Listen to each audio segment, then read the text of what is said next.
Leadership is someone for me that is encouraging others and helping others and leading a group in a way that everyone will listen and participate together. And teamwork is the key, I think, for a leader.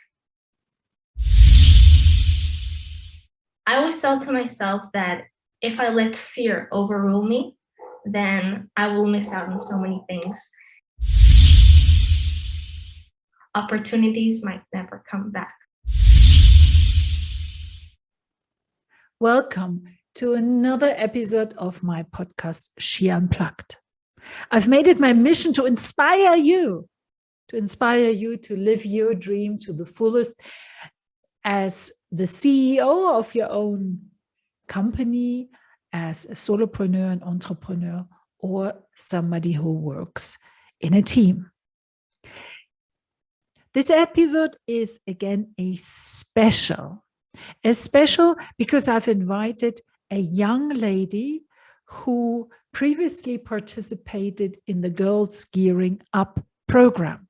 And I'm going to ask her not only about that program and what she took out of it, what she learned there, but also what her dreams are, what her aspirations are, and also how she is seeing the world as it is today and what needs to change. Noa didn't just participate in the GGU program, but was also part of their mentoring program. She, I was told, is an excellent listener, is a moderator. She is a cook and an aspiring musician. Let's welcome my guest. I've already given you the introduction to this amazing young lady. And I said, apart from that, she participated in the GGU program. She also did the mentoring program. And now I'm really, really curious to start there. But let me first of all say hi, Noa. Hello, I'm very happy to be here. Thank you. I'm so glad you agreed to this because I find it really helpful for somebody like me who is like 50 now to talk to somebody young who sees the world in a different way. And let me start there. How did you get involved with Girls Gearing Up?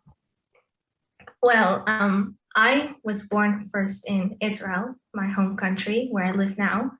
But 3 years ago, I just moved back from Berlin after living there for 5 years with my family. And in the last year we lived there, in the last summer, my mom heard from other moms in my school about the GGU camp, which is Girls Gearing Up is a camp for girls from all around the world that learn together leadership skills and how to gain their confidence and hear from other power mentors about how they have done things in life. And I just wanted to go and try and be in that camp. Remind me, how old were you when you went to the first camp in 2019? In 2019, I was about 12 and a half, almost 13. Okay. Do you remember what you thought leadership was back then? Leadership is someone for me that is encouraging others and helping others and leading a group in a way that everyone will listen and participate together. And teamwork is the key, I think, for a leader. Yeah. And back then, remember, you were 12 and a half. Did you know that already back then, that is a leader? I don't think I knew exactly how leadership may turn out, but I think leadership, I always knew that leadership is an important role, and I always wanted to be a leader. I always wanted to be a part of a group and lead people to what they want to do and what they dream of doing. Wow, that's pretty amazing. Take me on that journey. You went to the camp, and can you describe to me what a typical day at the GGU camp looked like? Mm-hmm. Yes. Well, we woke up in the morning. We had a few rooms for a few girls, and we ate breakfast together and did all of that. And then we started our day with for example, few songs, and we had a lot of energy and sometimes dancing and people sharing things. We had amazing activities with our instructors that they were just wonderful. I can say a lot of things about them. They're amazing.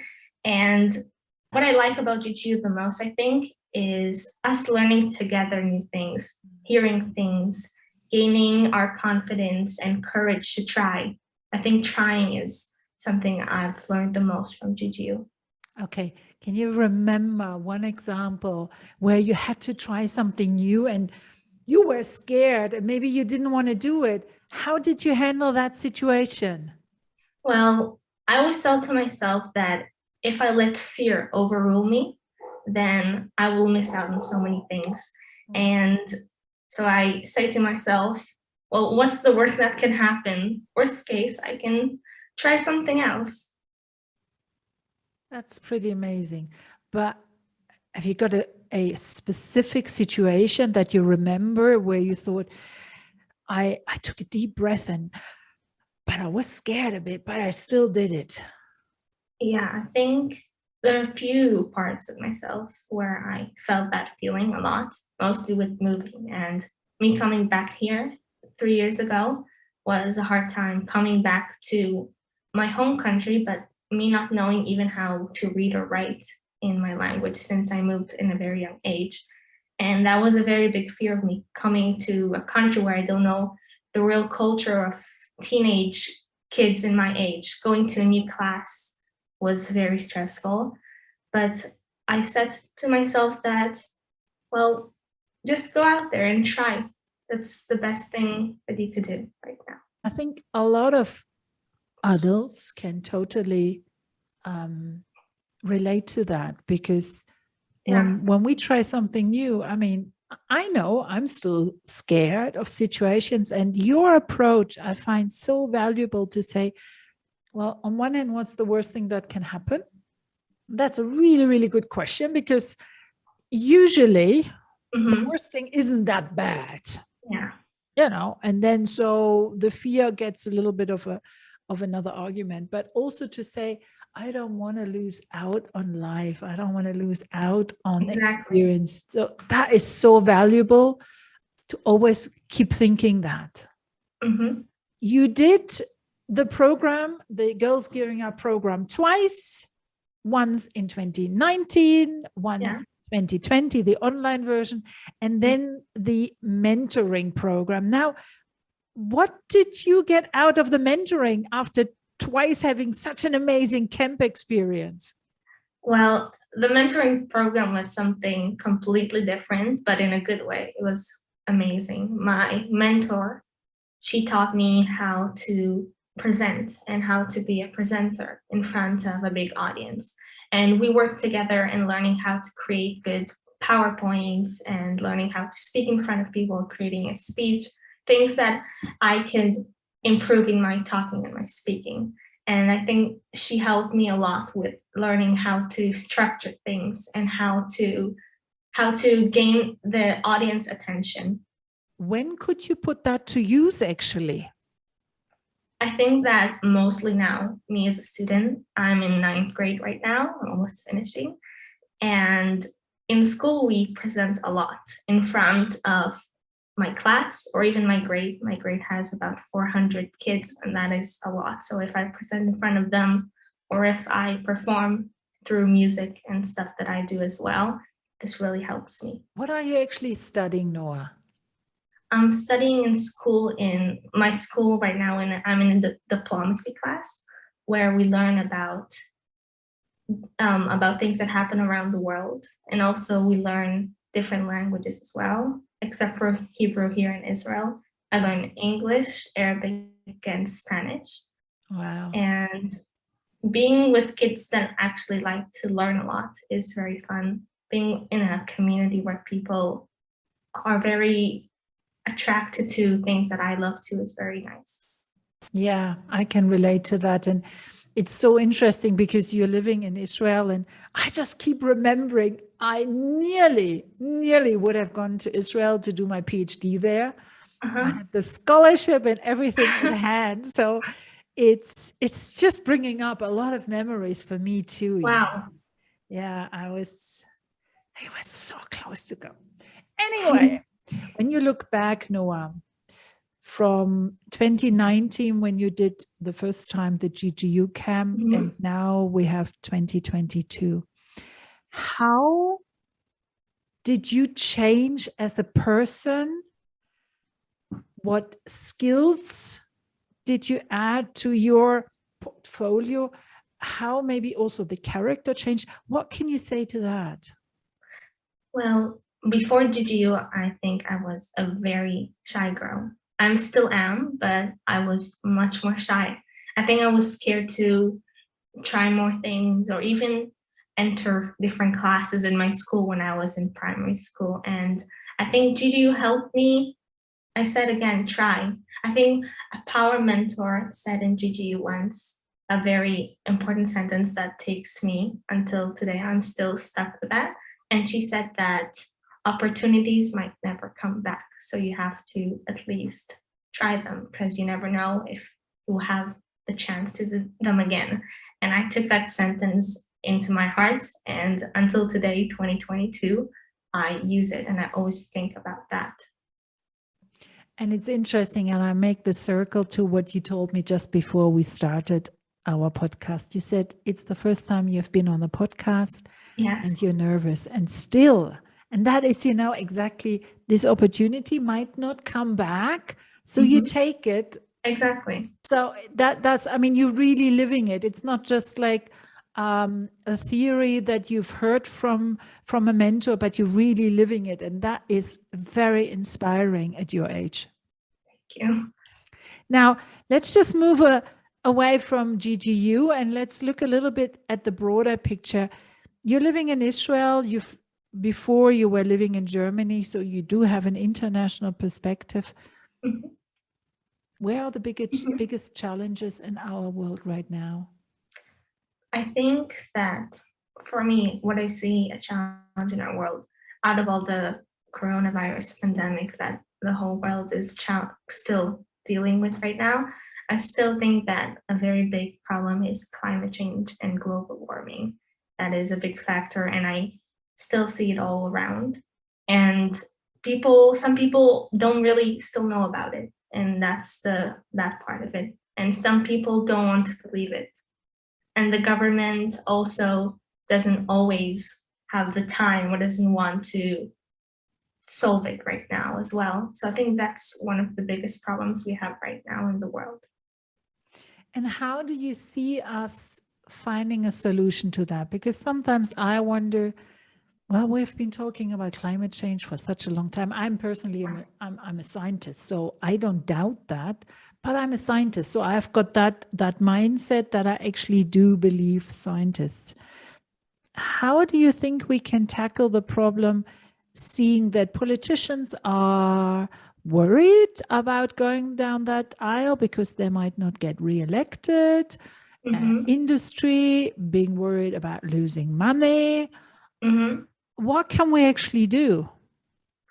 I think that we do need the help of the government, but we don't need only that. I think, first of all, we need the government to listen to us a bit and to the experts that tell us that there is a problem, but also remember that we can be in charge and we're in charge of changing as well together.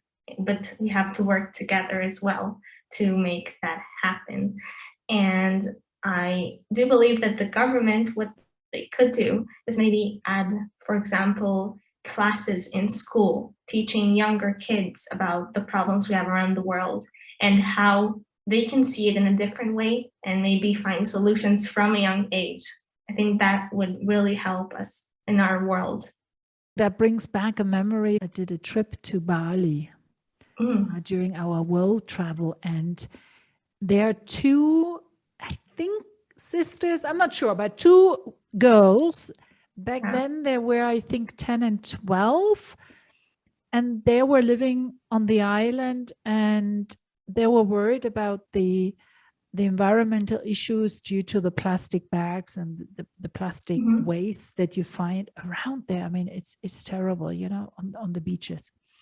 and they're initiated something to make Bali plastic bag free. Wow. I don't know exactly how many years it took them, but today Bali is plastic bag free. Wow. And it That's started amazing. with 2 girls. Wow. That just shows how much a little, 2 people, a person can change something that big. It's amazing. Well, think about Greta. Yeah. I mean, one girl sitting in front of the Swedish parliament every Friday, and the movement that started out of that. She is amazing, yes. I mean, you say that that's one of the main problems, and what are you doing to change it? Well, that's a hard question since I don't always know what to do in my country, and I'm always trying to not waste things. I don't want to waste, and I take everything for granted. And I see other people. I don't know. When we go out, I always feel bad. Or when I see other people have less, I'm very sad. And sometimes I just don't know what to do.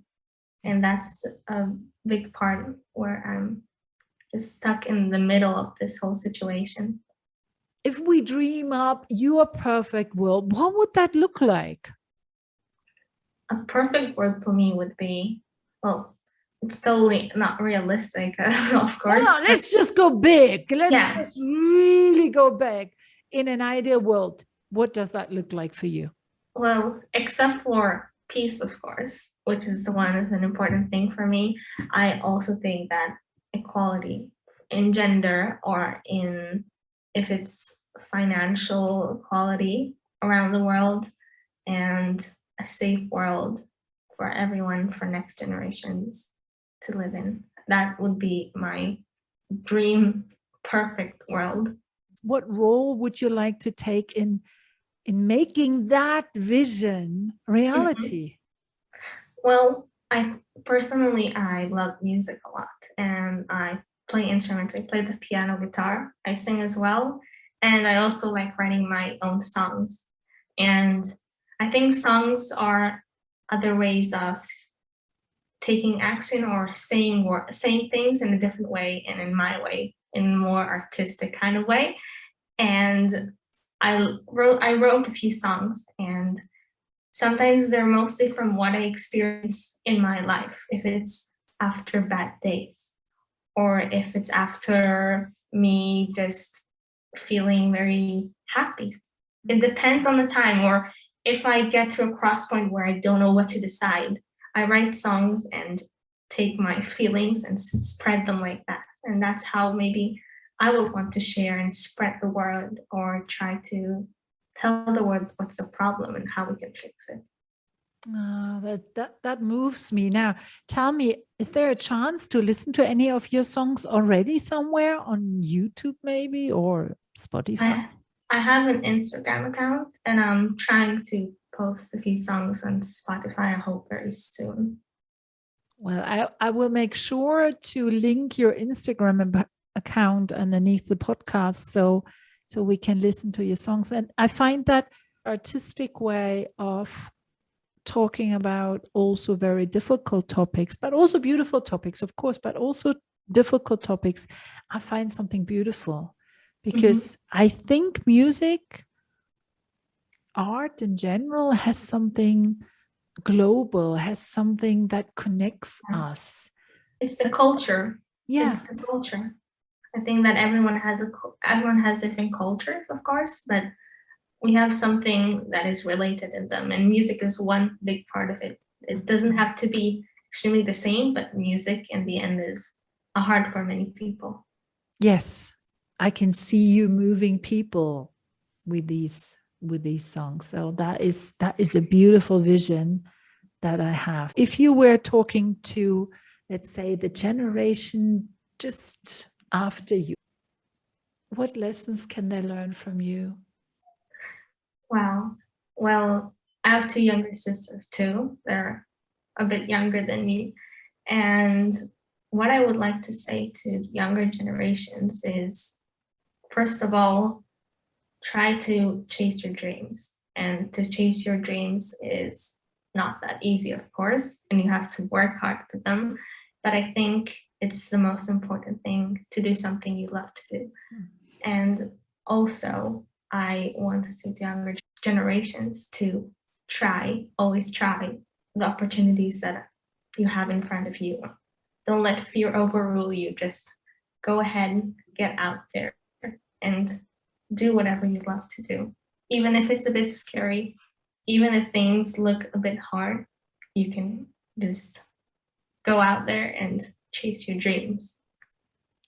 How do you feel about failing? Because, you know, you keep saying try, and what's the worst thing that happened? And imagine some try and they fail and they're on the ground and they're distraught because it didn't work. You know, it's like taking the example of musicians. You know, there are so many musicians out there, and, you know, only a certain percentage really makes it onto the big stages. So how do you deal with that when you fail, when your dream is scattered? Well, one time I had a performance in school and it didn't turn out the way I wanted to. And I was a bit sad. I didn't really like the end result of what turned out when I was singing or when I was playing an instrument. And then I said to myself that there is always a next time. I can always try again. And I was sad for a while, but I said that I don't need to be sad about what happened because it already happened. And I need to think about what I'll do next. Next time I can improve on that. Or next time I could maybe practice a bit more. And maybe that's what will help me to make it work next time. It's kind of lessons learned. Exactly. Yeah. Yeah. And I like the way when you say, you know, to kind of not drool on that sadness, on that disappointment, but, you know, it's in the past. And as we know, we can't change the past. And to say, okay, well, that's the way it is now. That happened. Okay, but what can I do next time that the result is more to my liking? Basically, what am I changing so it turns out better? I really like that perspective. I do think that you can be sad. I'm not saying that take the sadness away because it's important to have also bad experiences in life and learn from the mistakes, of course, because our world is not just a path that guides us exactly to the point we want to get to the good place. We have to get through bad experience or harder experience to learn from them to get to that and be to have more knowledge about them in order to fix them next time. Well, it also builds our resilience, doesn't it? Yeah. I know I get over it. Yeah. Because that's a huge learning to say, well, okay, I was sad and I did all that. I took my learnings out, but I can overcome these difficult situations and I can roar afterwards in the next performance. For sure. Yes. That's what You are so reflective, Noa. You are so self-aware. You are so clear in your thinking. Apart from GGU, who inspired you? Who taught you to become the woman you are? I think the woman that I look up for mostly is my mom, because my mom taught me a lot of things. And I think she helped me a lot when she pushed me to try new things. She was a big part of that. She always wanted me to try and always calms me down when I'm almost letting fear overrule me and almost giving up. And my mom taught me a lot, if it's through how to work better, how to fix things, how to take things on me in life and try new things that come to me. So your mom. And have you still got contact with the girls that participated in the camp? I think GTU always stays, even 4 years later. sometimes we say happy birthday. Sometimes we have new Zoom meetings together, which is amazing. And that's something I got from UGU, an amazing community of women and girls from all around the world that will forever maybe stay in touch. I hope so. Because after the GGU passed back there in 2019, I came and I left after a week crying because I didn't want to leave. It was unbelievable. I didn't think that would happen. Everyone were crying. It was very hard to let go. That week being together just connected us in such an amazing way that I can't even describe in words. I think that's an experience to really cherish, because one thing is for women to be also successful is to have that network, and you build a network. That is something that women, in my opinion, need to learn more to use, to help each other out, to kind of walk on each other's shoulders to reach the goals that we want to reach. Yes. I have always a last question in my podcast. I love this question. Let's see. Noa, was there a question that you had wished I had asked and I didn't, and now you could answer it? Or if there's no such question, how would you summarize the past 20-25 minutes? Well, I don't have a question that pops out to my mind at the moment, but the past 25 minutes have been for me just a big reflection and overview of what happened to me. And now I think back of me like a few years ago and me now, and it's an amazing change, and how I moved from a different country to here, and how 3 years already passed, and me gaining more confidence, and me being a totally different person than I was back then before GGU. And I'm so happy that I got to be a part of this. And I'm going to be again in this July of 2022, and I'm very excited for that too. I think you can give yourself a lot of credit for the development you went through in those past 3 years. From the bottom of my heart, thank you so much for taking the time to come onto the podcast. Thank you, Noa. Thank you so much for everything. Thank you very much for this opportunity, first of all, and enjoyed it a lot, very much.